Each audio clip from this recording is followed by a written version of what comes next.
TDP రాష్ట్ర అధ్యక్షుడు కళా వెంకట్రావు మండిపడ్డారు. రాష్ట్ర అభివృద్ధికి జగన్ అడ్డుపడుతున్నారంటూ విమర్శించారు. తమ ప్రభుత్వం వచ్చినప్పటి నుంచి 3 లక్షల ఉద్యోగాలు ఇస్తే ఒక్క ఉద్యోగం కూడా ఇవ్వలేదంటూ ప్రచారం చేయడం సరికాదన్నారు.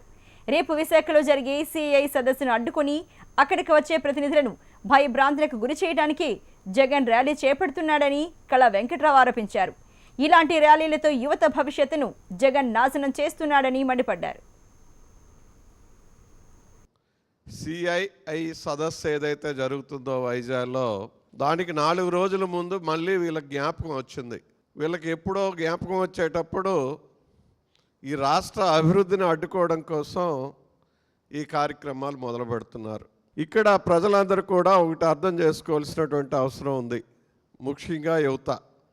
రాష్ట్ర అభివృద్ధి జరిగితే, పరిశ్రమలు యథేచ్ఛగా వస్తే ఎంప్లాయ్మెంట్ వస్తుంది, మరి అభివృద్ధి పదంలో ముందుకు రాష్ట్రం వెళ్తుంది. దీన్ని అడ్డుకోవాలనేటటువంటి ఉద్దేశం వాళ్ళలో క్లియర్గా కనిపిస్తుంది అనేది మనం ఆలోచించుకోవాల్సినటువంటి అవసరం ఉంది. దీన్ని మనం విజ్ఞతతో పరిశీలిస్తే వీళ్ళు రాజకీయం చేస్తున్నారే తప్ప అభివృద్ధి కోసం సహాయ నిరాకరణ అనేటటువంటిది కూడా ఇక్కడ అర్థమవుతుంది.